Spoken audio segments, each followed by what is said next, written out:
Jesse. I'm 26 years old and I'm living here in Asheville, North Carolina. I'm from Haywood County. Haywood County? Mm-hmm. What made you come from Haywood County to Asheville? Just left home, didn't have really anywhere to go. Come out here and I've been living on the streets out here with my old man since about July or August of last year. Okay.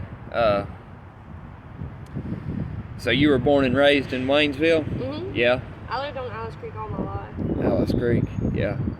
How was your upcoming? Did you have both of your dad and mom, or no? Yeah, my parents, my dad was a construction worker and my mom, she was a waitress. And my parents were together for 15 years. But they were together about 3 or 4 years when they had me, and they separated when I was 12. When you were 12.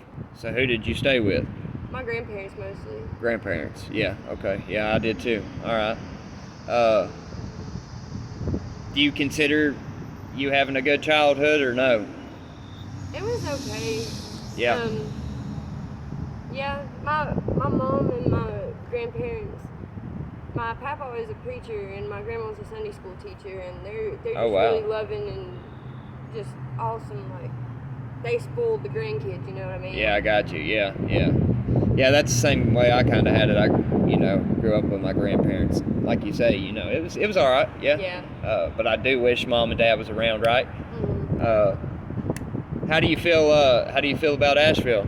I love it. Yeah. I used to didn't like coming over here because like I seen how crazy people Yeah. are out here. Yeah. But once you get used to it. Yeah, once you get used to it, it's like it's just pretty much normal. There's all different kinds of walks of life here. Yeah. Yeah, most definitely. It's like you find a person from every walk of life here, and it's definitely people don't give a shit. Yeah. Right. Yeah. They're like it's crazy. They're just who they are, and if you don't like it. Oh well. Yeah. Do you do any drugs or? I used to do fentanyl. Yeah. And clear. And how did that make you? It led to a lot of jail time for sure. Yeah. And addiction changes people. It's like the hardest part was being addicted to opiates was the physical addiction to it. It's not just mental, and it's like you physically feel like you're dying most of the time when you don't have it, and it's not chasing the high, it's keeping from being sick is what it becomes. Yes, it's not. You're not even getting high anymore. You're right. You're trying to get well. You're trying to feel normal, and it's fucked up. Yeah. Now, how do you feel that has affected your life? Very negatively. Yeah. It's like you once you become an addict, you can be clean for 20 years, and then you see somebody on TV doing drugs, and it'll make you want to go out and do it. You'll always be an addict. Yeah. Do you have any regrets in life or no? Absolutely. Yeah. I definitely wish I didn't have a record because it affects me getting a job. And a lot of places, they see I'm a felon and they don't want to hire me. And it leads to a lot of judgment too from the people you work for. Yes, it does. It does. What do you think your biggest regret is? Definitely getting on the drugs. Supposed to be a friend of mine and my old man at the time. We was on pain pills from the doctor. We went to a pain clinic because I broke my back in a car wreck and he got hurt at work, and it's like doctors were giving us pills and we weren't in pain anymore, and then they didn't tell us, we're going to cut you off of them and then you're going to experience something you never wanted to. Never knew nothing about it. I didn't know what it meant to be sick. Yeah. To be upset. Yeah. And once doctors cut people off their pain pills, people were going out on the streets and finding them. And they were too expensive. And then everybody switched to heroin and fentanyl because the doctors cut everybody off their pain pills. Yeah. And it's like drugs change you in ways you wouldn't think they would change you. Yeah, you're right. If you don't mind me asking, you know, a lot of people see you, and hopefully they'll see you on the channel, and they probably know you as the pregnant girl that was flying a sign on Haywood Road. You know, right? Mm-hmm. If you don't mind me asking, how is your baby? I was pregnant, healthy pregnant the entire pregnancy.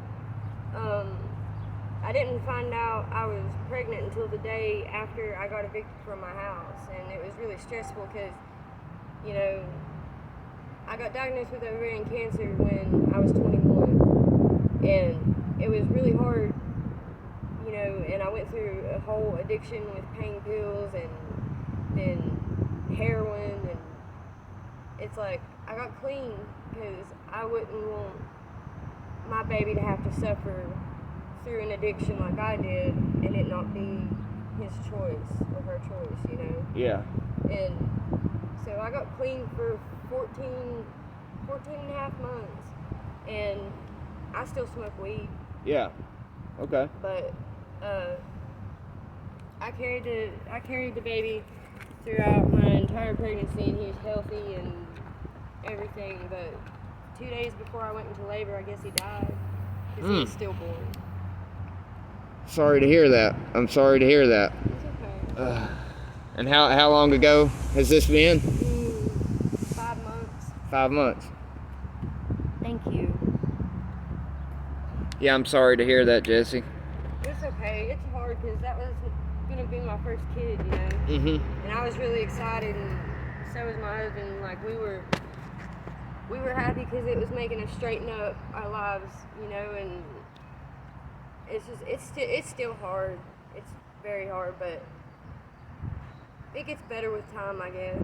Yeah. Or that's what they say anyways, right? That's what they say. Oh, God. I hope it's true.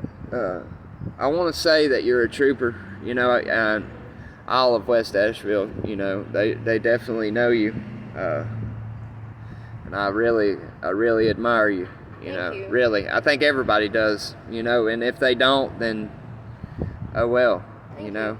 You were actually sober through your pregnancy, and you might have just smoked a little weed, you know. And maybe people frown upon that, but you were doing meth and you were doing fentanyl and all that. And there you go. You find out you're pregnant and you quit everything cold turkey. So kudos for you. It was hard. I really bet. Was. I bet. But they told me that it's best that I get clean before I go through the pregnancy because you can miscarry or have like complications from the withdrawal or whatever. Like suddenly stopping it like stuns your system. It like affects you chemically, you know. Okay, so you're planning to have a kid. You quit doing everything, and you're planning to have a kid. Well, it's what was the plan or no? Yeah. No, sort of, but not really. I didn't know I was even pregnant until 2 days after I got evicted from my house, and the doctor was like, "Well, I was 3.5 weeks at the time, I think, 4 weeks." And I wasn't doing very much at that time. Yeah. I'd been trying to like wean yourself down.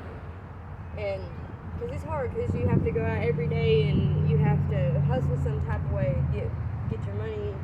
And it's like we've made a lot of drug dealers rich during that time. Yep. And it's like I think about all the money that I threw away, and I wish I could have it back.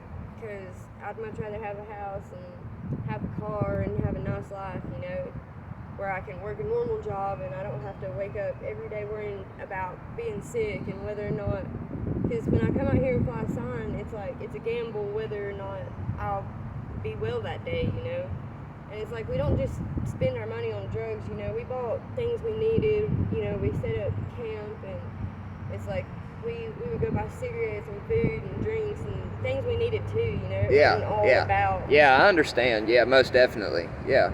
But I would love more than anything to have that money back, you know.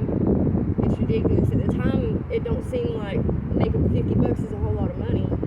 But when you think about making $50 3 or 4 times a day, it's like, dang, I was making pretty good money. Yeah, he was. And people would give me food and give me clothes and stuff for my baby, and it was awesome. I was like, wow. It definitely taught me that there's definitely good people in the world. It's like, we look at the world and we watch the news and it's all shitty and bad, and people are dying and killing each other, and people are killing their babies and all kinds of shit. This coronavirus shit going on screwed everything up, took thousands of people out of work, and it's like now some places won't let you get hired unless you're triple vaccinated. And up in Canada right now, if you're even a Trump supporter, or if you go against anything the government's asking you to do right now, or you don't agree with them, they seize your bank accounts and they take all of your money, and they throw people out of their jobs. It's crazy. Yeah, I believe it. What are you the most grateful for right now? Most grateful thing in your life right now? I'm very grateful for my husband, because he's been a trooper too. And it's really hard out here. People don't understand because they've never been through this in their life. And it's like, I definitely never thought I would go through it. Exactly. I never thought that I would be an addict or anything like that. And I never thought I'd be homeless. And it's hard, especially during the winter, because it's cold. And it's like, it's just crazy. The world's just different now, it seems like. But I'm grateful too that I got this experience, because I've learned a lot, and it's taught me a lot about people. And there are definitely more good people out there than bad. Yes. For sure.